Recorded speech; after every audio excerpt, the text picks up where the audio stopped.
Hello दोस्तों, आपका बहुत बहुत स्वागत है स्लीपी क्लासेस में। दोस्तों आई होप आप सब बहुत अच्छे होंगे, हेल्थ वाइज अच्छे होंगे। गर्मी बहुत पड़ रही है तो पानी पी रहे होंगे, नींबू पानी ले रहे होंगे और साथ में पढ़ाई भी कर रहे होंगे। ठीक है, वीकली डोज है। वीकली डोज आपको पता है कि पूरे वीक का हमारे पास करंट अफेयर्स आता है जो कि एग्जामिनेशन पॉइंट ऑफ व्यू से बहुत ज़्यादा इंपॉर्टेंट रहता है। इसके पिछले भी काफ़ी ज़्यादा मैं करा चुका हूँ, 4-5 लेक्चर्स जा चुके हैं और उनमें से ही आपके मोस्टली क्वेश्चंस बन सकते हैं। ठीक है, ताकि आपके जितने भी एग्ज़ाम हैं, CDS EPFO, जितने भी SSC CGL के, इनफैक्ट UPSC के भी यहाँ से कुछ क्वेश्चंस बन सकते हैं। तो शुरू करते हैं। ऑलराइट, तो ये पहली न्यूज़ है। पहली न्यूज़ क्या है कि cabinet nod for inland vessel bill. ठीक है जी, ये हमारे मनसुख मांडविया जी हैं, ये union minister of state for shipping है। ठीक है जी, इसमें क्या है, ये न्यूज़ क्लिपिंग है द हिंदू से। ठीक है, और इसमें लिखा है कि a unified law for entire country with सप्लांट the separate rules framed by the states. ठीक है, तो ये अब इनलैंड वेसल बिल है, इसके बारे में थोड़ा सा जानते हैं कि है क्या। ठीक है, तो विल सी कि क्या है। अब इनलैंड वेसल बिल और उसके की प्रोविजंस क्या है, ये क्या करता है, the proposed will replace the inland vessel act 1917। तो देखिए 1917 से अगर ये चीज़ है तो मतलब कि हमारे कंट्री में इनलैंड जो वाटरवेज हैं, मतलब इनलैंड वाटरवेज क्या होता है थोड़ा सा आपको बताता हूँ। देखिए ये नदी है, ठीक है जी, और ये इसमें पानी चल रहा है। ठीक है जी, और ये कुछ गांव हैं, ये कुछ शहर है आसपास के, और ये डिफरेंट जगह से जा रहे हैं। ठीक है, अब होता क्या है कि इसमें आपकी शिप्स या बोट्स होती हैं। शिप्स बहुत बड़ी हो जाती है, लेकिन बोट्स जो हैं, बड़ी बड़ी बोट्स जो हैं वो चलती रहती हैं।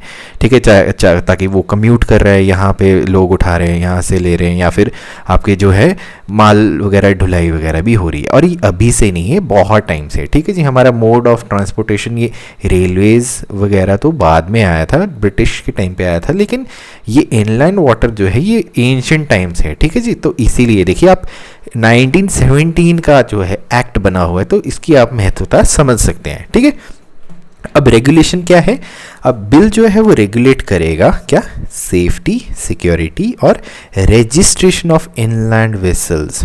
ठीक है जी, आपके जो वेसल्स होते हैं, बोट भी कह सकते हैं, उनकी रजिस्ट्रेशन, सिक्योरिटी और इन सब के बारे में ये बात करता है। ठीक है दोस्तों, अब आता है क्या है इसमें, यूनिफाइड लॉ हो गया। यूनिफाइड लॉ क्या है, ये प्रपोज करता है a unified law for the entire country. ठीक है जी, मतलब और पूरे कंट्री में जितना भी हमारे इनलैंड वाटर्स है, देखिए उत्तर से लेके दक्षिण से लेके पूर्व से लेके जितनी भी हैं हमारे रिवर्स ही रिवर्स है, सिस्टम है, और इनके बीच में रेगुलरली आपके ये वेसल्स काम कर रही हैं। ठीक है जी, चाहे आप कोलकाता का देख लीजिए, मध्य प्रदेश का देख लीजिए, केरला के देख लीजिए, वहाँ पे आपके देखिए कितने ज़्यादा हैं, गोवा के देख लीजिए, मतलब it's all full of reverse. ठीक है, और ये मीडियम ही है बेसिकली, ये हम कह सकते हैं रिवर्स सिस्टम का नेशनल हाईवे कह सकते हैं। ठीक है, तो अब इसमें क्या किया हुआ है कि सारे के सारे कंट्री के लिए एक ही टाइप का रूल्स है, और मतलब कि एक सेपरेट रूल्स जो हैं स्टेट के वो नहीं रहेंगे। ठीक है, होगा क्या, अब इसमें सर्टिफिकेट ऑफ रजिस्ट्रेशन होगा। सर्टिफिकेट ऑफ रजिस्ट्रेशन का मतलब है the certificate of registration granted under the proposed law will deem to be valid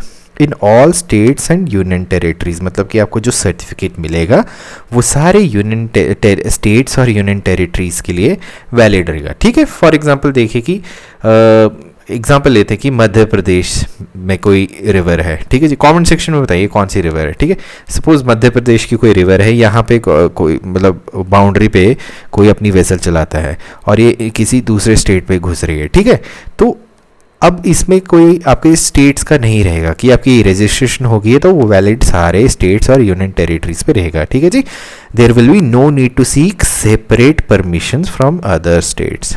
तो ये मतलब यूनिफाइड हो गया। ठीक है, जैसे कि हमारा जो ड्राइविंग लाइसेंस होता है वो सारे के सारे कंट्री में वैलिड होता है। ठीक है, अब आते हैं सेंट्रल डाटाबेस। सेंट्रल डाटाबेस का मतलब क्या है कि एक सेंट्रल डाटाबेस बनेगा जिसमें कि सारी की सारी डिटेल्स होंगी, वेसल की, वेसल रजिस्ट्रेशन की, क्रू ऑन इलेक्ट्रॉनिक पोर्टल। ठीक है जी, अब वेसल का क्या होता है, उसका आपको नंबर मिलता है। देखिए बिल्कुल सिमिलर जैसे आपकी गाड़ियाँ होती है ना, वैसे ही आपके वेसल के भी नंबर होते हैं, उनका वेसल नंबर होता है और उनकी सारी की सारी रजिस्ट्रेशन कि वो वेसल कौन चला रहा है। ठीक है, बिल्कुल जैसे आपके रोड पे होता है वैसे ही ये आपके वाटरवेज में भी होता है। तो ये एक सेंट्रल डाटाबेस बन के आएगा। ठीक है, अब इसमें क्या है, मैंडेटरी कर दिया हुआ है। मैंडेटरी क्या है, it requires all mechanically propelled का मतलब क्या हुआ, उसमें आपकी मशीन्स लगी हुई हैं, ठीक है जी, मोटर लगी हुई है जो खड़ खड़ करके चलती है ना, mechanically propelled vessels to be mandatorily registered, ठीक है जी। अब कुछ ऐसे छोटी छोटी बोट्स होती है जो कि चप्पू से भी चलती, तो उसका नहीं है, ठीक है। और जो नॉन मैकेनिकल प्रोपेल्ड वेसल्स जो हैं उनको they will have to be enrolled at district, taluk या फिर पंचायत और विलेज लेवल। देखिए ये इसमें क्यों कहा है पंचायत, विलेज लेवल और इन पे एनरोल करने के लिए, कि अगर कोई चप्पू से चल रही है, ठीक है जी, मैकेनिकल नहीं है, तो ऑब्वियसली वो छोटा डिस्टेंस ही करेगी, लेकिन उसकी रजिस्ट्रेशन जो है वो एनरोलमेंट जो है वो कराना ज़रूरी है, और मैकेनिकल वालों को तो मैंडेटरी रजिस्टर्ड कराना ही पड़ेगा। अब आते हैं इनलैंड वाटरवेज इन इंडिया, ठीक है। अब ऊपर हमने बिल के बारे में बात कर ली, अब इनलैंड वाटरवेज के बारे में समझते कि है क्या। अब इंडिया का क्या है, एक बहुत ही बड़ा एक्सटेंसिव नेटवर्क है किसका, इनलैंड वाटरवेज का। उसमें देखिए आपके रिवर्स आते हैं, कैनाल्स आते हैं, बैक वाटर्स आते हैं, देखिए केरला की जो एलपी है, ठीक है, क्रीक्स आते हैं, तो ये आते हैं आपके हमारे एक्सटेंसिव नेटवर्क में। और इसका टोटल नेविगेबल लेंथ जो है वो कितना है, 14,500 किलोमीटर, ठीक है, जिसमें कि 5,200 किलोमीटर जो है रिवर्स का है और 4,000 किलोमीटर जो है कैनाल्स पे है। तो देखिए कितना ज़्यादा है, मतलब बहुत ही ज़्यादा वास्ट है, ठीक है जी। और ये क्या है, ये मैकेनाइज्ड क्राफ्ट से यूज़ किया जा सकता है, ठीक है। अब फ्राइट ट्रांसपोर्टेशन जो होता है, freight transportation by waterways is highly under utilised, ठीक है जी। वो अंडर यूटिलाइज्ड है, ये तो हमें पता ही है कि बहुत कम होता है। और देखिए आपकी जो ट्रांसपोर्टेशन बाय वेसल्स होती है ना, वो आपको बहुत सस्ती पड़ती है। मतलब कि मुझे अभी भी याद है, जैसे कि मैं बिलासपुर हिमाचल प्रदेश के गोविंद सागर में था, ठीक है, वहाँ पे बोट्स में बैठा था, ये मेरा खुद का एक्सपीरियंस है। तो ये गोविंद सागर था और सामने एक गांव है हमारा, ठीक है, एक गांव है, उसका नाम है ऋषिकेश, बहुत ज़्यादा फेमस है वो, अपने फ्लावर्स के लिए बहुत ज़्यादा यहाँ पे फ्लावर कल्टीवेशन होती है। तो मुझे यहाँ गोविंद सागर इस एंड से यहाँ तक जाना था। तो आप इमेजिन कीजिए कि इस पूरे को पार करने के लिए बोट वाले ने कितने लिए थे मुझसे, इस पूरे को पार करने के लिए सिर्फ 4 रुपीज़ लिए थे, 4 रुपीज़ ओनली। तो आप समझ सकते हैं कि कितना ज़्यादा सस्ता। अगर मुझे वही चीज़ अगर सपोज़ बस से जाना होता तो एटलीस्ट 15 रुपये तो लगने ही थे। तो जो हमारा ये सिस्टम है बहुत ही ज़्यादा सस्ता पड़ता है और बड़ी ही जल्दी भी पहुंच जाता है, ठीक है। अब देखिए इसका थोड़ा सा हम देखते हैं कि हमारा जो टोटल कार्गो मूव होता है इन टन किलोमीटर्स, ठीक है, इनलैंड वाटर में सिर्फ और सिर्फ 0.1% है। ये देखिए कितना कम है, ठीक है जी, 0.1% है। और हमारा जो इतना कम ट्रैफिक है, और आप देखिए 21% जो है वो यूनाइटेड स्टेट्स का है। तो मतलब हमारा कितना ज़्यादा, मतलब कि सारा का सारा रेलवेज़ और रोड्स पे निर्भर है। और हम इतना ज़्यादा मतलब अराउंड 1500 किलोमीटर के हिसाब से देखिए 14,500 के किलोमीटर का जो हमारा पूरा एक नेटवर्क बना हुआ है। इसमें तो देखिए आप रोड में क्या होता है, आपको कारपेटिंग करने पड़ती है, फिर आपको देखिए रोड पे बहुत चीज़ें लगाने पड़ती हैं, एक्सीडेंट्स भी हो जाते हैं। लेकिन अब देखिए वाटरवेज में क्या है, आप कोई रिपेयर वगैरह की ज़रूरत नहीं है, नथिंग। तो ये एक बहुत ही अंडर यूटिलाइज्ड हमारा वेंचर है, ठीक है। अब कार्गो ट्रांसपोर्टेशन जो है इन एन ऑर्गेनाइज्ड मैनर जो है वो कन्फाइंड है बहुत ही कम वाटर्स में, वो भी कहाँ पे, गोवा में है, वेस्ट बंगाल में, असम में है और केरला में है, ठीक है जी। अब आते हैं inland water authority of India, ठीक है जी। Inland water of authority India क्या है, ये अक्टूबर 1986 में बनाया गया था, ठीक है जी। किस चीज़ के लिए, development regulation of inland waterways, ठीक है, शिपिंग और नेविगेशन के लिए। अब अथॉरिटी जो है वो वेरियस इंफ्रास्ट्रक्चर डेवलपमेंट काम करती है ये नेशनल वाटरवेज में। देखिए जैसे हमारे नेशनल हाईवेज हो गए वैसे ही नेशनल वाटरवेज भी हो गए, ठीक है। अब ये क्या है, ये देखती है कि ये कंडक्ट करती है, फीजिबिलिटी स्टडीज़ कंडक्ट करती है और ये प्रपोजल बनाती है किसके लिए, declaration of other waterways as national waterways, ठीक है जी। नेशनल वाटरवेज, स्टेट वाटरवेज इस तरीके से रहता है, ठीक है। और ये स्टेट्स को भी असिस्ट करती है किस चीज़ के लिए, इनलैंड वाटरवेज सेक्टर को असिस्ट करने के लिए और सब्सिडीज़ देने के लिए, ठीक है जी, ताकि ये हमारे जो ट्रांसपोर्टेशन ऑफ कार्गो और पैसेंजर है वो बढ़ता जाए, ठीक है दोस्तों। तो ये था हमारा इनलैंड वाटरवेज के बारे में, ठीक है। और इसका सबसे इंपॉर्टेंट कई बार क्वेश्चन आ जाता है हेडक्वार्टर्स, तो ये देखिए नोएडा यूपी में है। नॉर्मली अगर किसी ने नहीं पढ़ा हुआ है अच्छे से तो उसको लगेगा कि जी केरला में होगा शायद, वहाँ पे बहुत ज़्यादा है, या अपना असम में होगा, या फिर छोड़ो कोलकाता में होगा। नहीं, ये नोएडा यूपी में है। ठीक है, चलिए अब देखिए अगली की क्लिपिंग है, ये ईज़ ऑफ लिविंग इंडेक्स। अब आपको पता है कि इंडेक्सेस पे तो बहुत ज़्यादा क्वेश्चन आते हैं। ठीक है, ईज़ ऑफ लिविंग इंडेक्स की ये रैंकिंग्स हैं। ठीक है जी, अब ये पॉपुलेशन प्लस के ऊपर दिया हुआ है, पॉपुलेशन लेस देन मिलियन पे आया हुआ है। सबसे ऊपर हमारा टॉप पे क्या है, बेंगलुरु है, फिर पुणे है, और फिर ग्रेटर मुंबई 10वें नंबर पे है। सिटी पे देखिए तो शिमला आया हुआ ऊपर। तो ये ईज़ ऑफ लिविंग इंडेक्स पे हमारा थोड़ा सा है, इसके बारे में थोड़ा जानते हैं। ठीक है, अब ईज़ ऑफ लिविंग इंडेक्स का क्या है कि बैंगलोर जो है सबसे ज़्यादा मोस्ट लिवेबल सिटी है। ठीक है, और इसको it has been named as the most liveable city in India ease of living index में, और ये 2020 का जो इंडेक्स है। ठीक है, अब ये रिलीज़ कौन करता है, centre for science and environment. ठीक है जी, CSC रिलीज़ करता है, तो ये आपका एक पॉइंटर आ गया। ठीक है, अब ईज़ ऑफ लिविंग इंडेक्स 2020 क्या है, ये पार्ट ऑफ रिपोर्ट टाइटल है स्टेट ऑफ इंडियाज़ एनवायरनमेंट 2021। ठीक है, तो ये एनवायरनमेंट के क्वेश्चन में आ गया। बैंगलोर जो है वो, उसके बाद कौन कौन आता है, चेन्नई, शिमला, भुवनेश्वर और मुंबई। ठीक है, ये टॉप 5 हैं, तो ये हमारा दूसरा पॉइंट आ गया। अब 49 सिटी की जो रैंकिंग है उसमें लिवेबिलिटी इंडेक्स जो है वो मिलियन प्लस पॉपुलेशन कैटेगरी जो है, ठीक है, उस कैटेगरी पे है। ठीक है जी, और दिल्ली के हाल है 13वें नंबर पे है। ठीक है जी, और श्रीनगर सबसे नीचे पे आता है। तो ये आ गया हमारा एक और पॉइंट। ठीक है जी, अब जो इंडेक्स है जो हमारे union housing and urban affair minister जो हैं हरदीप सिंह पुरी, ठीक है, जो उन्होंने रिलीज़ किया था, तो शिमला जो है वो टॉप किया है किस पे, category of cities with population less than million. ठीक है जी, बहुत ही अच्छी जगह है, लेकिन आजकल टूरिस्ट के बहुत ज़्यादा फ्लो आ गया है यहाँ पे। ठीक है जी, अब क्या है कि इस कैटेगरी में भुवनेश्वर जो है वो सेकंड पे आया है, इस वाली कैटेगरी में लेस देन मिलियन वाले में सिलवासा तीसरे पे आया है, और उसके बाद काकीनंदा, सलेम, वेल्लोर, गांधीनगर, गुड़गांव, देवनागरी और तिरुचपली आए हैं, फॉलो किए। ठीक है, अब मुजफ्फरनगर जो है वो सबसे ज़्यादा बॉटम ऑफ द लिस्ट है 62 सिटीज़ में that were ranked on the liveability index in less than million population category. Okay, चलिए अब आते हैं अगले पे। अब ये इंडियन एक्सप्रेस की है न्यूज़। ठीक है जी, delimitation in J&K, how, why. ठीक है, J&K तो हमारा बहुत ही ज़्यादा फेवरेट सा है। देखिए आप, आज सुबह की ही न्यूज़ थी कि देखा कि ड्रोन की हमला हुआ है वहाँ पे, तो बड़ा ही ज़्यादा न्यूज़ में रहता है। बट चलिए, अब ये पॉलिटी का है क्वेश्चन, दिस इज़ पॉलिटी। ठीक है, दिस इज़ अबाउट पॉलिटी का, और इसके बारे में जानना ज़रूरी है। अब इसके बारे में जानते हैं कि क्या है डीलिमिटेशन, क्या होता है और ये रिक्वायर्ड क्यों होता है। What is delimitation, why it is needed. ठीक है, डीलिमिटेशन क्या होता है, ये एक act of redrawing boundaries of an assembly है। ठीक है जी, या लोकसभा सीट है, ये देखिए। ठीक है, और ये देखिए आपका आर्टिकल 1 और 2 जो है इंडियन कॉन्स्टिट्यूशन का, वो कुछ और है।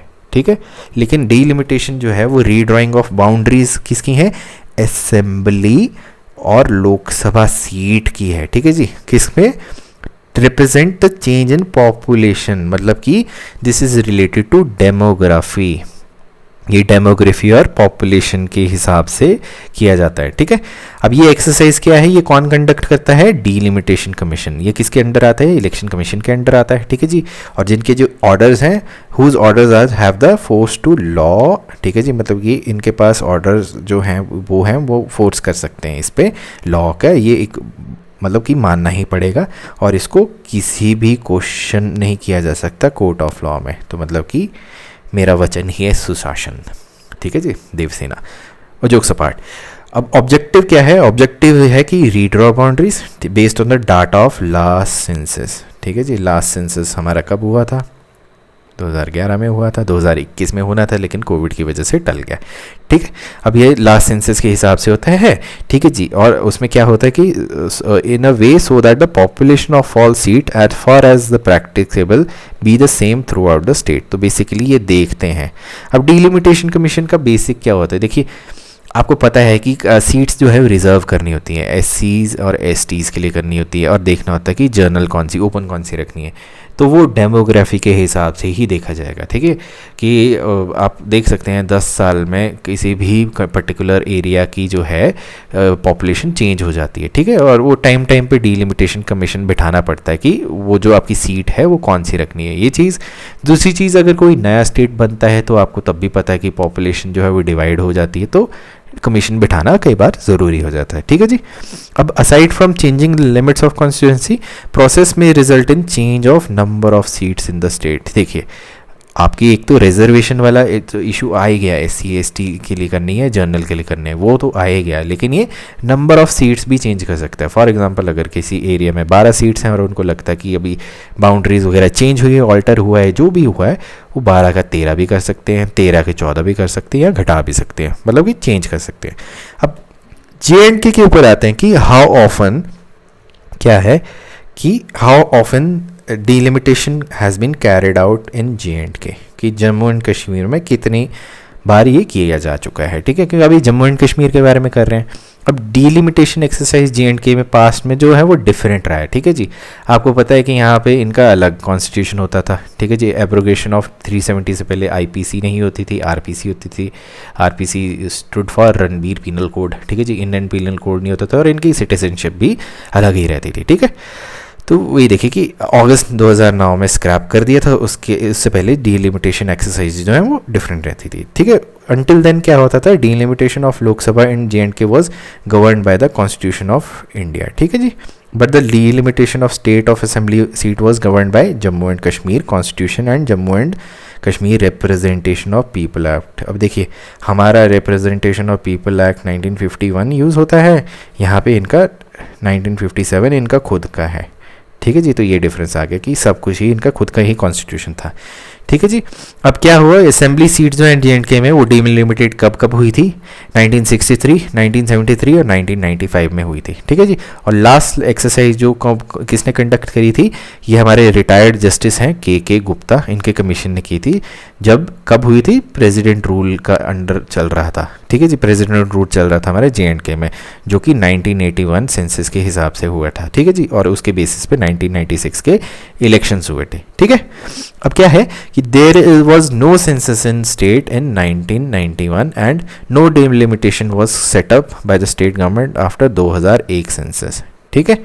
अब क्या है कि जो JNK असेंबली ने क्या पास कर दिया था, एक law putting a freeze on the fresh delimitation under 2026 तक, ठीक है जी। ये 2019 से पहले इन्होंने किया था कि 2026 तक कोई सीट्स का वो नहीं होगा, ठीक है जी। मतलब कि डेमोक्रेसी के अच्छे खासे क्या कह सकते हैं, कर दिया था इन्होंने जो भी करना था।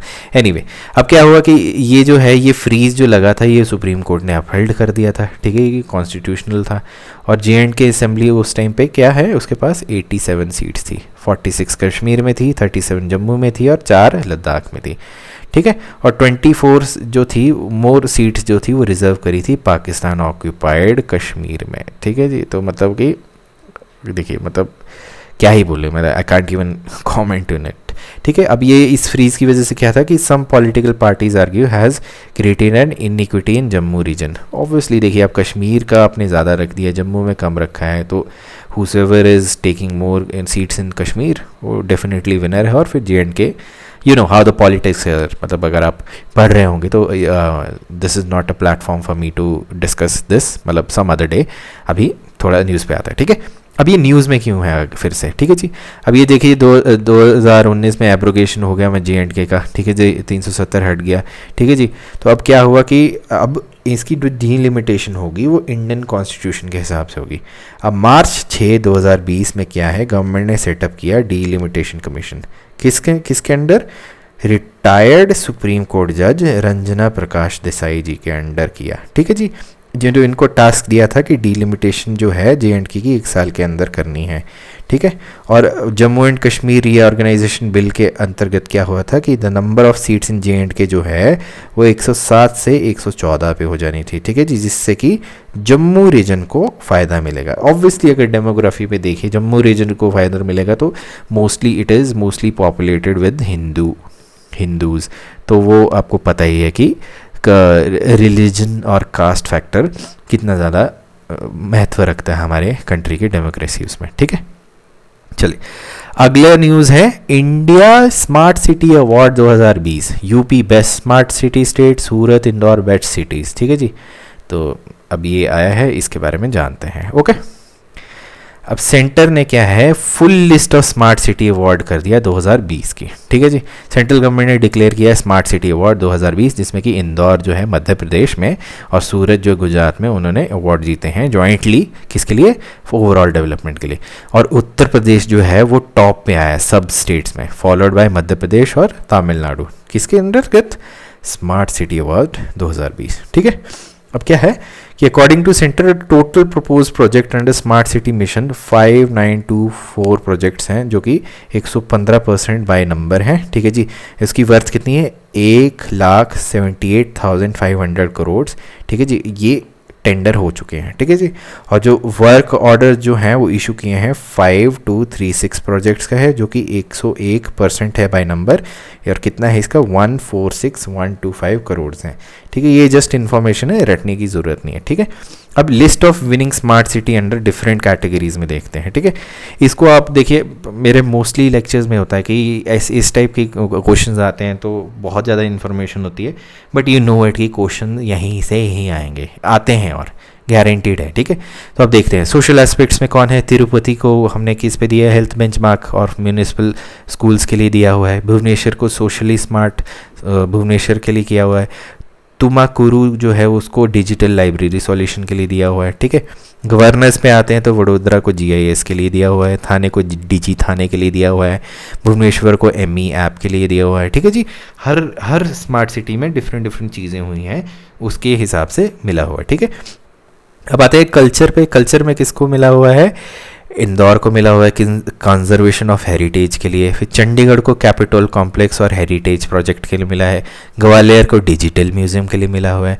अर्बन एनवायरनमेंट में किसको मिला है, भोपाल को क्लीन एनर्जी के लिए मिला हुआ है। चेन्नई को रेस्टोरेशन ऑफ वाटर बॉडीज़ के लिए मिला हुआ है, और तिरुपति को रिन्यूएबल एनर्जी जनरेशन के लिए मिला हुआ है। अब ये देखिए तिरुपति का क्या है, इन्होंने, मैंने एक लेक्चर में बताया था आपको, और ये एक एडिशनल इन्फॉर्मेशन है कि इन्होंने 100% सोलराइज कर दिया है तिरुपति को, पूरे टाउन को ही, ठीक है जी। तो this is a news, 100% solarisation of Tirupati, ठीक है। सैनिटाइजेशन पे आते हैं। सैनिटेशन में क्या है, तिरुपति देखिए बायो रेमेडिएशन और बायो माइनिंग में तिरुपति बहुत ज़्यादा है। तो देखिए जो सिटी ज़्यादा आपको दिख रहा है इस पूरे इसमें, तो आप उस पर ज़्यादा फोकस कीजिए, ठीक है। तिरुपति और इंदौर जो है वो ज़्यादा है, ठीक है। इंदौर को म्यूनिसिपल वेस्ट मैनेजमेंट सिस्टम पे किया हुआ है। Surat conservation through treated waste water के ऊपर आया है। इकोनॉमी में देखिए फिर से इंदौर आ गया, कार्बन क्रेडिट फाइनेंशियल मैकेनिज्म पे आया है। तिरुपति फिर से देखिए लोकल आइडेंटिटी और इकोनॉमी थ्रू डिज़ाइन स्टूडियो आ गया। आगरा है माइक्रो स्किल डेवलपमेंट के लिए।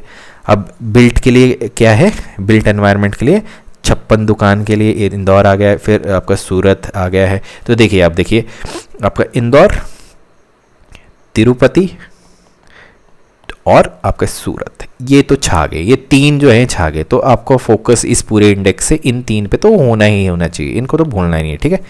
अब देखिए वाटर में क्या है, देहरादून ने जीता है smart water metering system, water ATM, ठीक है जी। वाराणसी इको रेस्टोरेशन, और सूरत इंटीग्रेटेड सस्टेनेबल वाटर सप्लाई थे, ठीक है। सूरत फिर से आ गया। अब आते हैं अर्बन मोबिलिटी। अर्बन मोबिलिटी में क्या है, औरंगाबाद को माझी स्मार्ट बसेस के ऊपर मिला है। सूरत फिर से आज ये आ गया आपका, देखिए डायनेमिक स्केड्यूलिंग बसेस पे। अहमदाबाद जो है मैनलेस पार्किंग सिस्टम और automatic ticket dispensing machine AMD park के ऊपर आया है। अब आते हैं इनोवेटिव आइडिया अवार्ड्स में, ठीक है। इसमें इंदौर को देखिए कार्बन क्रेडिट फाइनेंसिंग मैकेनिज्म ऊपर जो हमने बात करी थी। चंडीगढ़ के लिए फॉर यूनियन टेरिटरीज के लिए आया हुआ है। और ये वाला जो है आपको अलग से पूछा जा सकता है, कोविड का ज़माना है, कोविड इनोवेशन अवार्ड जो है ये है अलग से। ये कल्याण जो है कोविड इनोवेशन अवार्ड कल्याण जो है ये डोंबिवली और वाराणसी को मिला है, ठीक है। ये इंपॉर्टेंट हो गया। अब और अवार्ड्स आते हैं डिफरेंट कैटेगरीज में। उसमें ये देखिए सूरत, इंदौर, अहमदाबाद, पुणे, विजयवाड़ा, राजकोट, विशाखापट्टनम, पिंपरी चिंटवाड और वडोदरा जो हैं इनको 4 स्टार रेटिंग मिली है। किसके अंतर्गत, climate smart city assessment framework के अंतर्गत, ठीक है जी। और मिनिस्ट्री के अकॉर्डिंग क्या है, अहमदाबाद जो है उसने बैक किया है स्मार्ट सिटीज़ लीडरशिप अवार्ड, ठीक है, जो followed by Varanasi, Ranchi in second and third spot respectively. ठीक है दोस्तों, तो इसी के साथ हमारा करंट अफेयर्स जो है पूरे वीक का वो ख़त्म हुआ। ठीक है, मैं ये नहीं कहता कि यही है, इसके अलावा भी आप पढ़ते रहिए, लेकिन मेरी पूरी कोशिश रहती कि सारे न्यूज़पेपर से आपके लिए अच्छे से छांट के, मतलब एग्जामिनर पर्सपेक्टिव से हो। ठीक है जी, और वो एग्जामिनर्स पर्सपेक्टिव से ही करता हूँ। ठीक है, और आई होप कि प्लीज़, गर्मी बहुत पड़ रही है, ठीक है दोस्तों, तो आप नींबू पानी लेते रहिए। ठीक है जी, हाइड्रेशन रखिए, पुदीना वगैरह लीजिए, खाएं पिए, मस्त रहिए और अपना ख्याल रखिए। ठीक है, कमेंट सेक्शन में बताइए कि आपको ये कैसा लगा लेक्चर, आप इसमें कुछ एडिशन वगैरह चाहते हैं तो बताइए प्लीज़। ठीक है, I am always open for the suggestion. अपना प्लीज़ ख्याल रखिए, टेक केयर, बाय बाय।